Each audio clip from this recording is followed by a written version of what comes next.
বিকল্প রাস্তা বার করে দিক, নইলে তো আমাদের মরা ছাড়া কোনো লাই। কুরবানিটা ওদের করতে দাও, আমরা বাঁচি।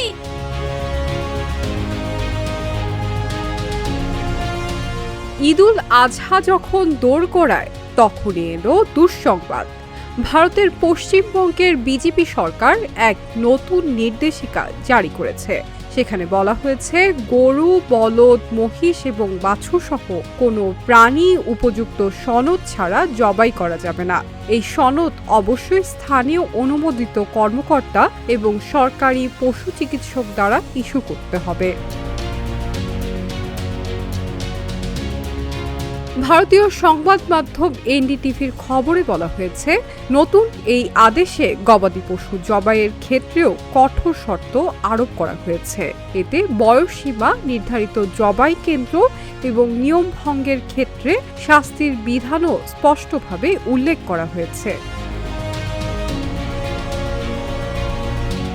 নির্দেশিকায় বলা হয়েছে, কোনো ব্যক্তি, কোনো প্রাণী অর্থাৎ বলদ, ষাঁড়, গরু, বাছুর, পুরুষ ও নারী মহিষ, মহিষের বাছুর এবং খোঁজা করা মহিষ সহ জবাই করতে পারবে না, যদি না একটি সনদে তাকে জবাইয়ের উপযোগী হিসেবে ঘোষণা করা হয়।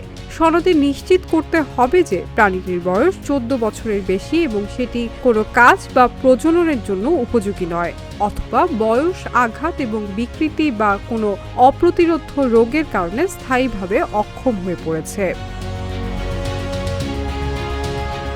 এই নির্দেশনায় সবচেয়ে বেশি ক্ষতিগ্রস্ত হয়েছেন প্রান্তিক খামারিরা।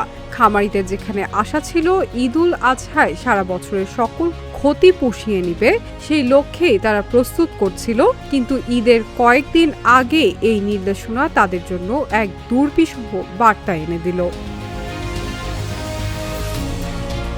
বিকল্প রাস্তা বার করে দিক, নইলে তো আমাদের মরা ছাড়া কোনো লাই। কুরবানিটা ওদের করতে দাও, আমরা বাঁচি। এই নতুন নিয়মটি এসেছে এমন এক রাজনৈতিক প্রেক্ষাপটে যেখানে বিজেপি নেতৃত্বাধীন সরকার সাম্প্রতিক বিধানসভা নির্বাচনে জয়লাভ করে। নির্বাচনে বর্তমান মুখ্যমন্ত্রী শুভেন্দু অধিকারী মমতা বন্দ্যোপাধ্যায়কে তার নিজ আসন ভবানীপুরে 15,105 ভোটে পরাজিত করেন।